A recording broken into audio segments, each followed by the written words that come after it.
Olá, pessoal, tudo bem?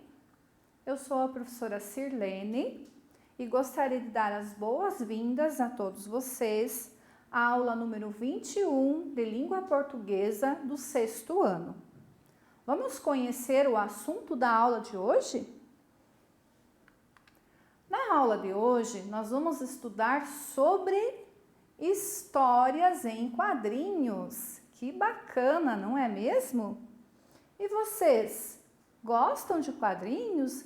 Leem quadrinhos? Leem tirinhas? Tem gibis em casa? Eu acredito que a leitura de quadrinhos é bastante atrativa e a maioria dos alunos está me dizendo que sim. Eu até trouxe alguns gibis meus, né? Eu sou particularmente suspeita para falar, né? Que gosto de leitura, já que sou professora de português. Mas gostaria de mostrar alguns exemplares, tá? Então, a prof trouxe aqui a Turma do Penadinho, que eu gosto de ler, a Turma da Mônica, trouxe também o Chico Bento, trouxe o Mickey, e nesta versão a prof trouxe também essa categoria que apresenta várias edições num só. Esses são os tradicionais quadrinhos que a gente conhece, tá? Mas nós temos também versões muito bonitas e atrativas para a leitura, como essa aqui, por exemplo, que é a da Capitã Marvel, né? Eu tenho certeza que vocês vão gostar das outras leituras, mas é algo diferente, né? Uma versão com capa dura, com folhas diferenciadas, muito coloridas. E nesse gênero existem vários personagens, né? Várias categorias de histórias. Homem-Aranha também, e os outros personagens também tem nessa versão, da capa dura, maior, né? Tudo para incentivar a leitura. Muito bem. Vamos conhecer também os objetivos da nossa história. O que é que a professora quer que vocês consigam fazer lendo gibis, né? Lendo histórias em quadrinhos. Então, os objetivos para esta aula são conhecer algumas características do gênero histórias em quadrinhos. Algumas, por quê? Porque nós vamos ter a aula 2, né? Sobre o mesmo tema, sobre o mesmo assunto, para nós conhecermos alguns recursos da língua portuguesa usados na criação dos quadrinhos, além do que é que a gente já irá estudar hoje, tá? Nós vamos identificar personagens em textos de quadrinhos, vamos também compreender a função dos elementos não verbais nas histórias em quadrinhos, né? Então vamos lá. Inicialmente nós vamos conhecer a descrição, né, a definição do que é uma história em quadrinho. Histórias em quadrinhos são narrativas sequenciais nas quais cada quadro cria um efeito de tempo a fim de vermos a passagem desse tempo e o movimento das personagens. É importante compreender a palavrinha sequenciais. Eu preciso ler os quadrinhos na sequência. Se eu não faço a leitura na sequência, eu não consigo compreender a história. Corro o risco de não compreender a história. Ou terei que retomar, né, a fim de compreender o que é que está sendo narrado para mim. Recursos como o suspense e o humor são usados para prender a atenção do leitor. Então, o que é que o quadrinista faz para que eu não desista da leitura dele? Ele cria um suspense, uma expectativa do que será que irá acontecer com essas personagens, ou deixa a história engraçada para que eu faça a leitura dela. Vamos ver na prática? Então, o suspense mantém a expectativa, como a professora já comentou, né? E o humor, com uma situação inesperada. Já imaginaram um personagem agir de uma forma totalmente diferente do que você imaginou? Aí você para e pensa, puxa, Que criatividade, jamais esperei que acontecesse isso com o personagem, né? Importante também saber que as histórias em quadrinhos são conhecidas pelas siglas HQs. H de histórias, Q de quadrinhos. É muito comum HQs, vocês ouvirem a história. Vou ler uma HQ. O que é que vai ler? Uma história em quadrinho. Vou comprar uma HQ. Vou comprar uma história em quadrinho. Vou comprar um gibi, né? Outra característica, vamos enfatizar novamente, que são utilizadas as linguagens verbal e não verbal. Sempre lembrando que a linguagem não verbal é tudo aquilo que o quadrinista utiliza para nos comunicar algo sem uso da palavra. O que é que ele fará então?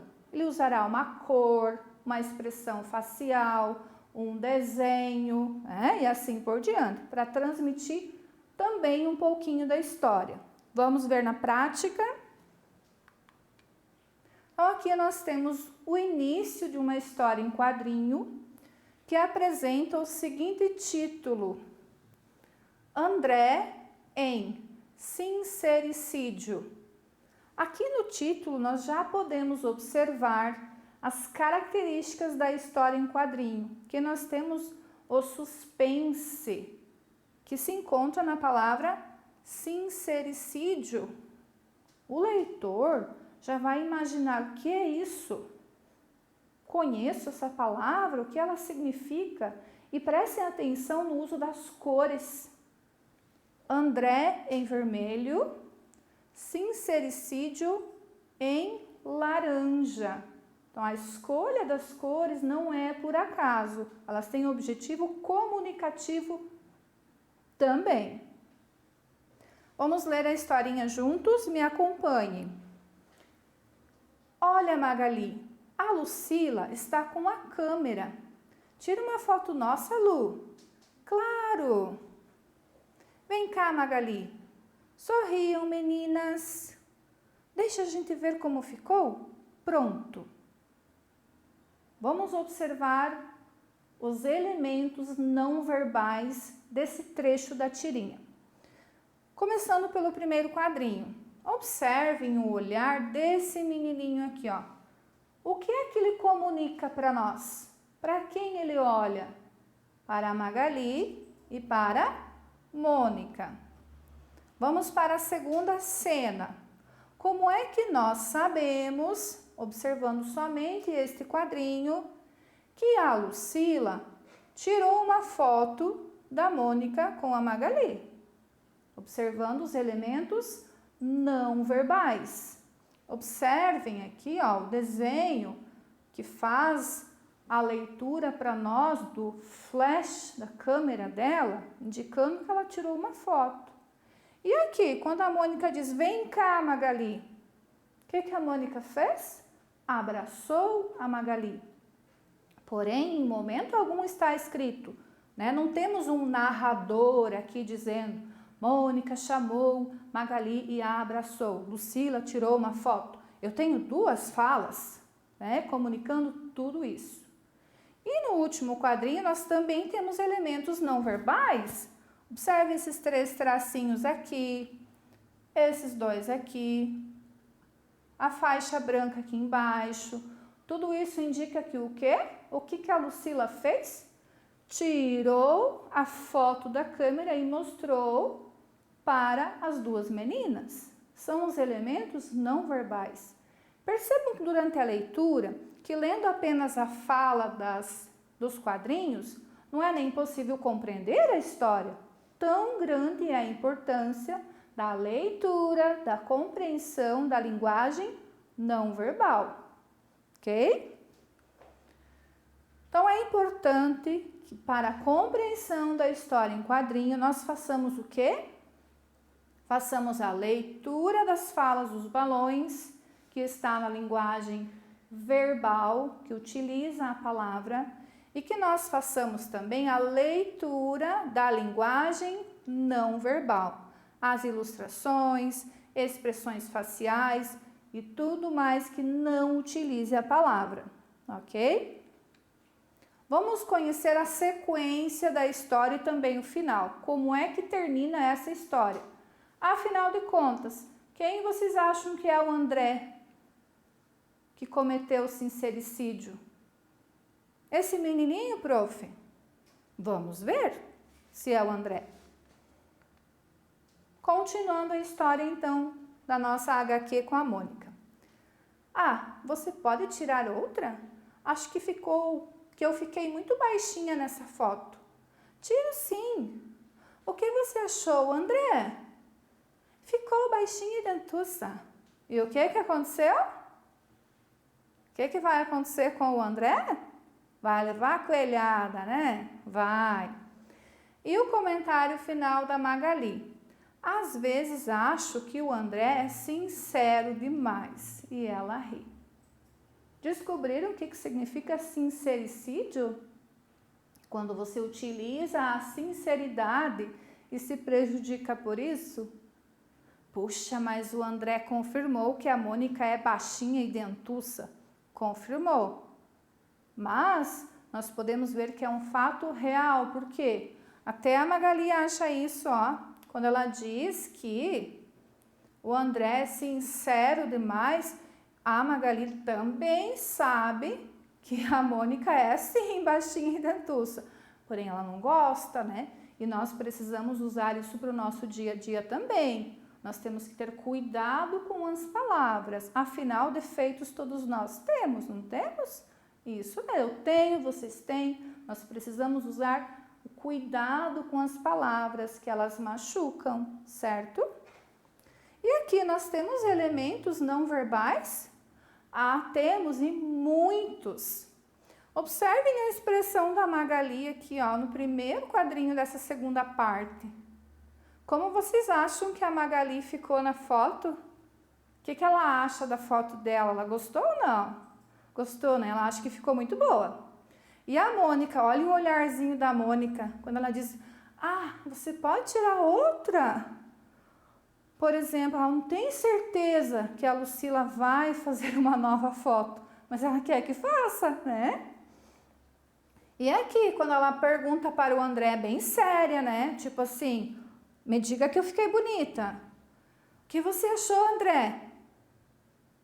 E olha o que ele diz. Ficou baixinha e dentuça. Último quadrinho. Quanto elemento não verbal que eu preciso fazer a leitura? Diz que o André saiu correndo muito rápido? Não diz.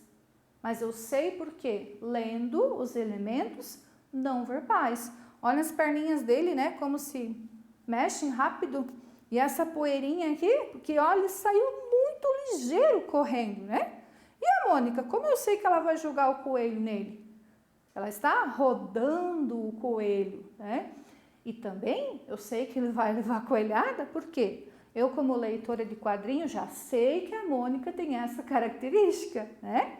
Isso é usar o conhecimento prévio, né? Então, eu já uso algo que eu já sei, que eu já li, para compreender algo que não está escrito, ok? Muito bem. Então, note que tivemos uma situação humorística. Lembrem-se que uma das características da história em quadrinho é gerar, né, o suspense do que será que vai acontecer e também usar o humor. Aonde que está o humor nessa tirinha? Na parte de uma fala inesperada, quando o André confirma que a Mônica ficou baixinha e dentuça. Tá? Muito bem. Outra coisa que vocês precisam prestar bastante atenção é que nas histórias em quadrinho, prestem bem atenção, geralmente utiliza-se apenas o discurso direto, né? Olhem só, o discurso direto no qual apresenta a fala das personagens dentro dos balões. Às vezes, tem tirinhas que tem um pedacinho de discurso indireto. Por exemplo, um dia depois, mais tarde, um quadradinho lá no cantinho do quadrinho. Nós vamos ver isso na sequência. ok? E as personagens? Como é que eu sei o nome das personagens de uma história? Se não estiver escrito, o que é que eu faço? Quem são as personagens da historinha que nós lemos? Vamos voltar e observar quem são. Já no início da historinha, nós temos algumas personagens que apresentam o nome por escrito. Por exemplo, Lucila. Quem é a Lucila? A menina que está com a câmera. Estão vendo a importância novamente da linguagem não verbal, pessoal? Se ela não estivesse com a câmera, não tinha por que a Mônica dizer: olha, Magali, a Lucila está com a câmera. Então já sei que essa menininha se chama Lucila. Eu sei que essa outra menininha, vamos imaginar que eu não soubesse, né? Se chama Magali. Não sei ainda o nome dessa menina, que não está escrito aqui. Em algum lugar vocês estão vendo escrita a palavra Mônica? Não. Por quê? Não está escrito. Como é que eu sei que é a Mônica? Voltando, usando o conhecimento prévio, né? Aquilo que eu já sei. Como é que eu sei que esse menininho é o André? Porque ele faz parte do título, André em sincericídio. Isso se comprova, vamos supor, prof, não tem certeza que não está escrito, né? Isso se comprova onde? Lá no finalzinho da história, quando a Mônica diz: o que você achou, André? Pronto, sei quem é o André, ok? Então, se a professora pedir para vocês encontrarem personagens numa história em quadrinho, o que vocês vão fazer?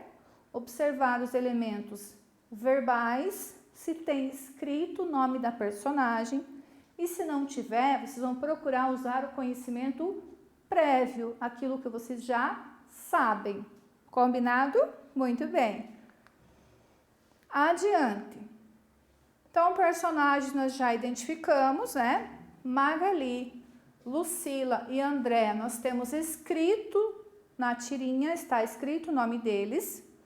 Da Mônica não está escrito.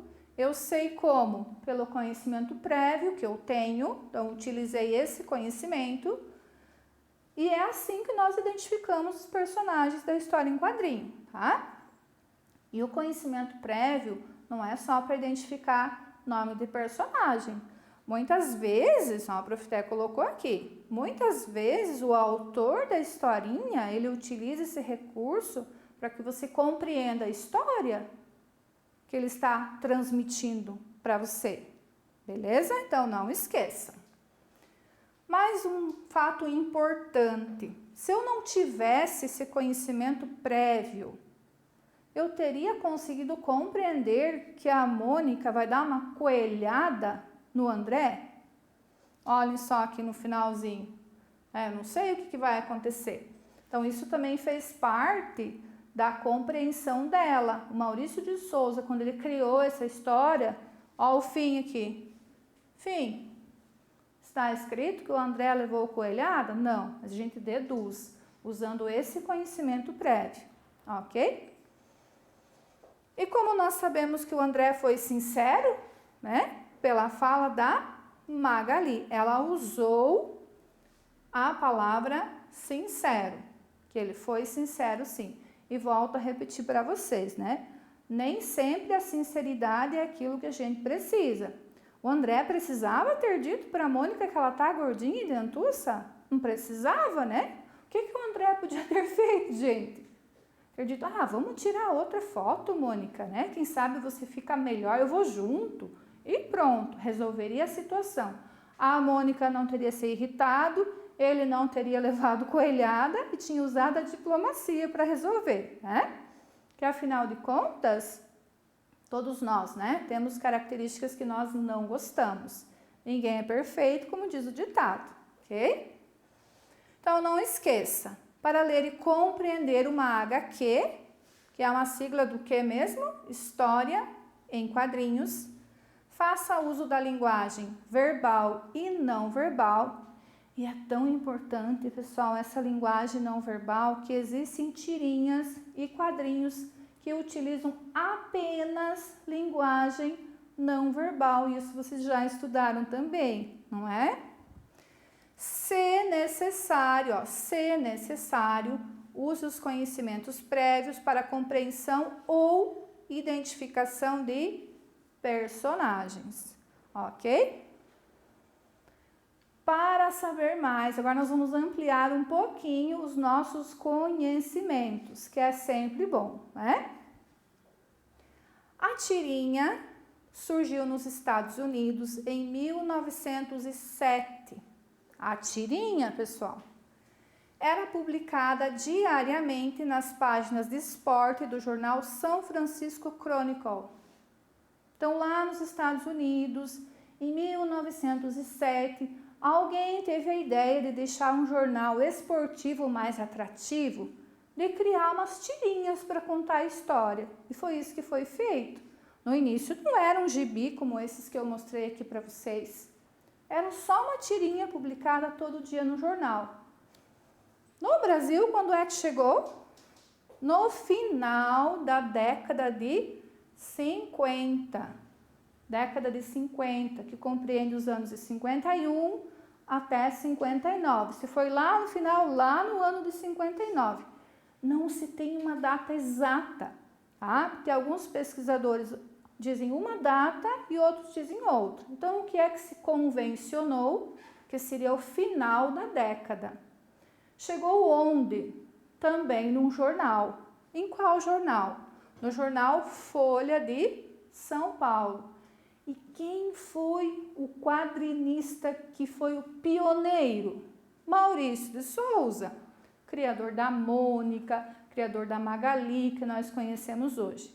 Só que naquela época, ele não tinha criado Mônica ainda, não tinha criado Magali, nenhum dos outros personagens. Quem ele criou? Apenas o Bidu, o cachorrinho, né? Então, na época de 1907, que surgiu lá nos Estados Unidos, olhem quanto tempo levou para chegar no Brasil.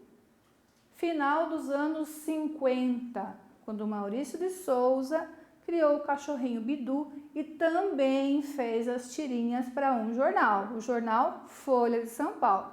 Então, vocês conheceram um pouquinho de como que essas histórias em quadrinhos chegaram aqui no Brasil, ok? E assim nós terminamos a nossa aula, pessoal. Fico grata pela atenção. Não esqueçam de fazer as atividades sobre o assunto.